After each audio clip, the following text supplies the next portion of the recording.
জুলাই সনদ আমরা কেন তৈরি করছি, এই ক্ষমতা আমাদেরকে কে দিল?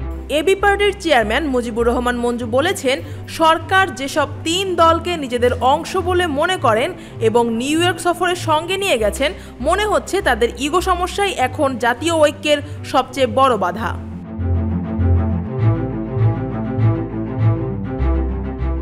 জুলাই জাতীয় সনদ বাস্তবায়নের পদ্ধতি নিয়ে বিএনপি, জামায়াতে ইসলামী ও জাতীয় নাগরিক পার্টির ভিন্ন অবস্থান রাজনীতিতে নতুন সংকটের জন্ম দিয়েছে।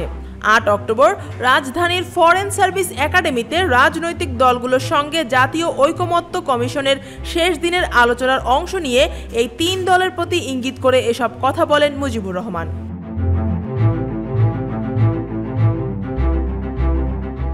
আলোচনায় এবি পার্টির চেয়ারম্যান বলেন, দেশের মানুষ এখন শান্তি ও ঐকমত চায়, কিন্তু সীমান্তের ওপার থেকে আসা প্রভাব চায় বিভেদ, সংঘাত ও বিভক্তি। গণভোট আয়োজনের ব্যাপারে দলগুলোর মধ্যে ঐকমত থাকলেও গণভোট জাতীয় নির্বাচনের আগে হবে নাকি একই দিনে নির্বাচন ও গণভোট অনুষ্ঠিত হবে, এই প্রশ্নে স্পষ্ট দ্বিধা বিভক্তি তৈরি হয়েছে।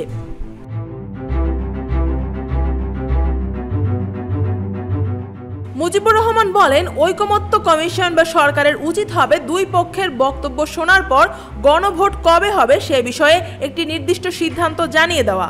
বৈঠক শেষে সাংবাদিকদের ব্রিফিংয়ে এবি পার্টির চেয়ারম্যান আরও বলেন, জুলাই সনদ বাস্তবায়নের পদ্ধতি নিয়েও বিতর্ক তৈরি হয়েছে।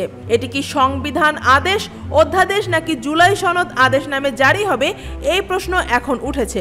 অর্থাৎ এখানেও ভিন্ন মত দেখা যাচ্ছে।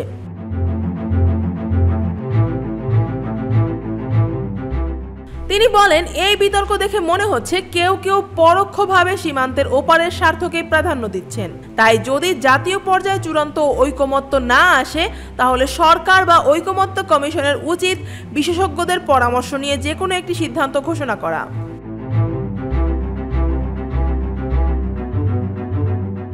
জুলাই সনদে নোট অফ ডিসেন্ট বা ভিন্নমত প্রসঙ্গে এবি পার্টির যুগ্ম সাধারণ সম্পাদক সানি আব্দুল হক বলেন, জুলাই সনদের সব বিষয়ে রাজনৈতিক দলগুলোর মধ্যে পূর্ণ ঐকমত্য গড়ে না উঠলেও গণভোটের রায়ের মাধ্যমে এর সমাধান হবে।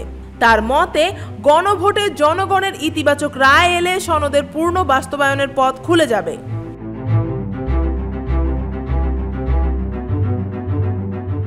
তিনি আরও বলেন, গণভোটে যদি জুলাই সনদ পাশ হয়, তবে যেসব দল ভিন্ন মত বা নোট অফ ডিসেন্ট দিয়েছে তাদের অবস্থান জনরায়ের মাধ্যমে প্রত্যাখ্যাত বলে গণ্য হবে। জাতি আশা করে জনগণ গণভোটের মাধ্যমে জুলাই সনদের পূর্ণ বাস্তবায়নের পক্ষে ভোট দেবে। ঐকমত্য কমিশনের সহসভাপতি অধ্যাপক আলী রিয়াজের সভাপতিত্বে ও প্রধান উপদেষ্টার বিশেষ সহকারী মনির হায়দারের সঞ্চালনায় ফরেন সার্ভিস একাডেমিতে অনুষ্ঠিত এই বৈঠকে এবি পার্টির পক্ষে আরও অংশ নেন দলের vice chairman lieutenant colonel Didarul Alam ও lieutenant colonel Helal Uddin. News desk, Dhaka watch.